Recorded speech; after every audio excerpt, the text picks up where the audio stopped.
morning, monsters. How are you all doing this morning? Keyboard mouse support for creating? I doubt it ever will, because the keyboard and the mouse suck.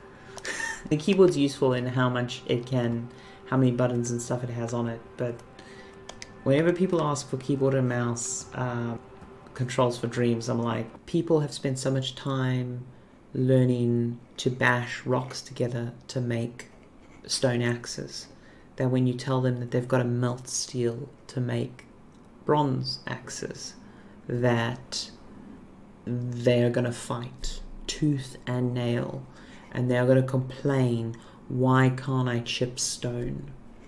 And the honest truth is, because if we let you chip stone, you will never melt bronze. I am obviously fully addicted to VR chat. We've established this. This is an accepted truth of the stream. Claire's addicted to VR chat. Okay, moving on. I am also building my own avatars.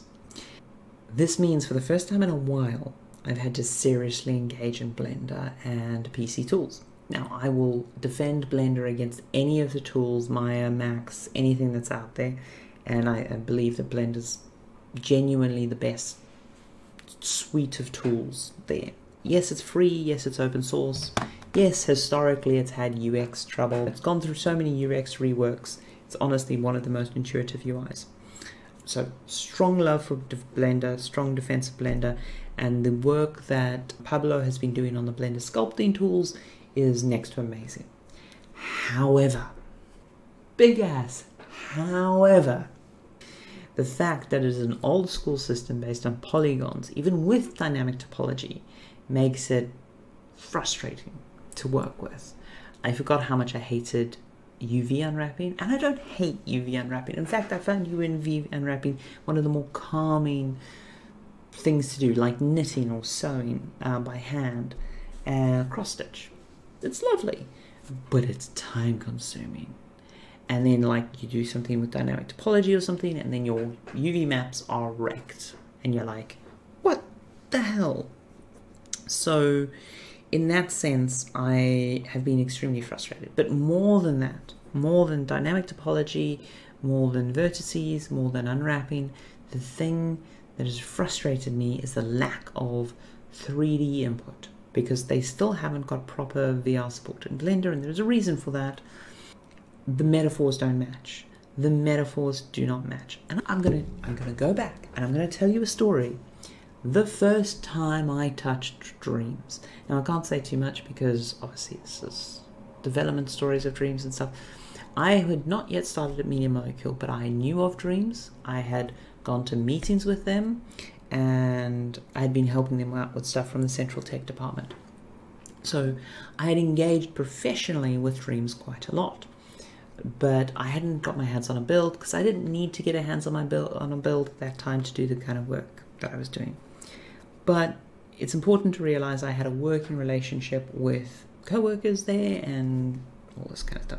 So anyway, as Sony does a lot of user testing, and one of the things we do before we open it up to wider user testing is we do internal user testing. Not anything strange. I want to be on that. I think Dreams is the future. I had a big passion for Dreams. Turn up at the user test. Now, bear in mind, this is a very old version of Dreams. It doesn't got the tutorials. It hasn't got, this is very in development. But I sat down with it, and I have used 3D tools most of my life. I started using 3D tools still in DOS. 3D Studio Max, I use the DOS version of 3D Studio Max.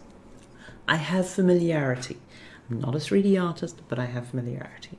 So I expected at least a degree of skill transfer and competence to come across. But when I first sat down with the tools, I found them so frustrating and so annoying that it ended up in me becoming so frustrated I broke down in tears, because I was like, I know this is the future of this thing. Am I just out of date? And now a lot of it was an early build. There was a lot of issues around there. The camera controls were very different at the time, and I was getting very frustrated with the camera controls. And once I had recouped from that, and they actually, because they knew me and because it was frankly embarrassing. It was one of the most professionally embarrassing moments of my life. They actually did scrap that user testing segment from the thing, because on the other side of the double-sided glass were people I had worked with and had professional meetings with, and it was heartbreaking, heartbreaking. And the thing is I had brought so much of this old school thinking to the table, and I was basically looking for top view, left view, front view bullshit. And as I say, it was an earlier build, so didn't have the tutorials, didn't have all the things. I was literally just dropped into create mode. And whenever we talk about the discussion of where tooling is going, I think back to that experience, and it makes me realize that the next generation of 3D tooling, a la true VR, sculpting creation, and is going to be held back immensely by entrenched ideas and entrenched methodologies. That's what it comes down to. And so I don't believe that the existing tool chains will adapt the new ways of thinking. If you had spoken to me 7 years ago, as this whole VR journey was starting and as we were really starting to push on it, I would have told you Blender's going to get support for this very quickly, other industry tools will follow, and we were blowing architects' minds. And I don't just mean dreams, things like Tilt Brush. But Tilt Brush is so limited. Tilt Brush started, I think, as a chess game or as a board game, and they added a doodle communication function, and then they just lent into the doodle function. There is going to be this inertia in these creative tools, and there's going to be a lot of entrenchment to fight against it. But 3D input and 3D displays, like true VR displays, because one of the hardest things in Dreams is to get the camera, but that's one of the hardest things in most 3D tools. But it's literally the easiest thing to do in virtual reality. And normally we solve it by basically breaking your sense of presence and doing the quad view and doing all that kind of stuff. And the moment you move to a mouse and keyboard layout, your whole way you have to interact with the thing is just different. It's flat. The mouse is a flat mouse. Now you can get 3D mice, and they're interesting, but no one's really taken advantage of them because the friction, the change friction is just too high. People don't want to make that leap of faith to the next thing. Whereas I take traditional artists or artists who have found themselves frustrated by modern 3D tooling. I say modern, the methods and systems haven't really changed since the mid-90s. We're talking the biggest advancement in 3D software has basically been automating the boring bits and sculpting.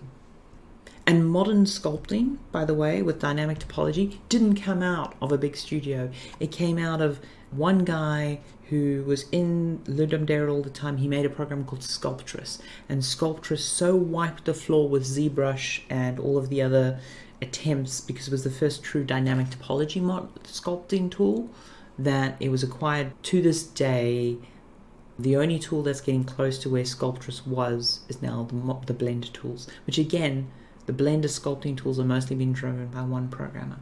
If you want another example of where people's pig-headed thinking is stopping evolution, gyro shooters. You look, if you use the thumbstick to aim and you use gyro for precision. Thankfully, Nintendo with the Switch has been pushing that quite a bit.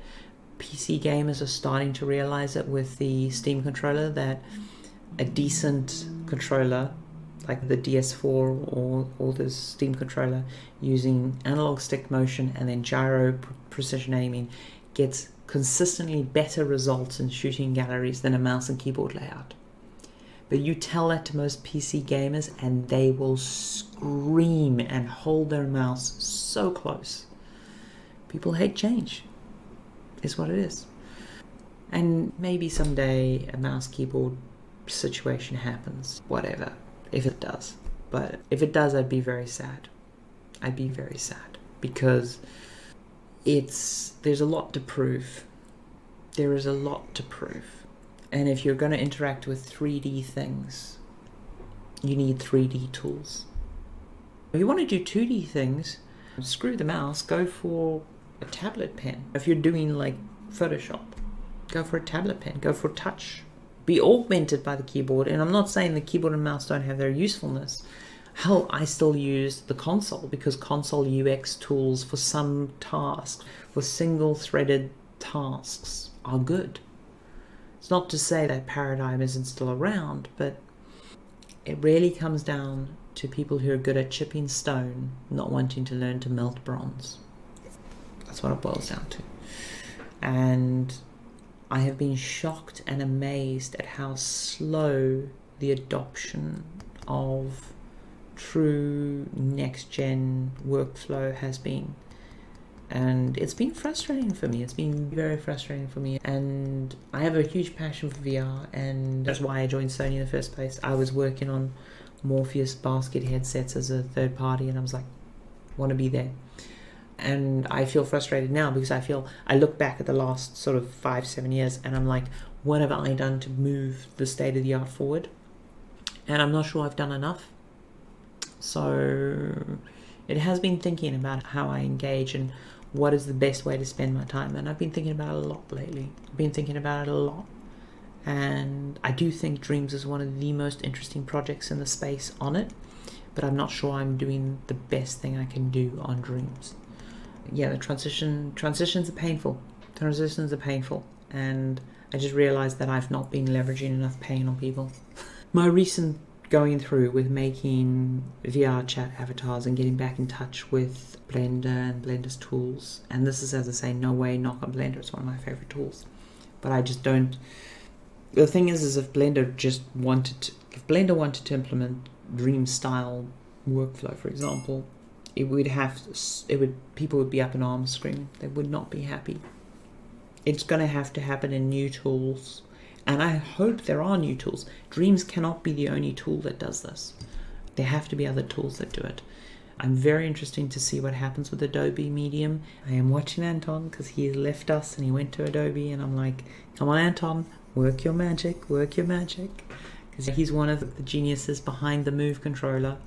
Yeah, it's time. It's time that paradigms change. And yeah, I've just been thinking a lot lately about how do I most effectively contribute to that change. Thank you everyone for dropping by. I think it was a very lovely stream. I had fun. It's a good Monday, and it'll hopefully be a good week. So see you when I see you, and take care of yourselves. Bye bye now.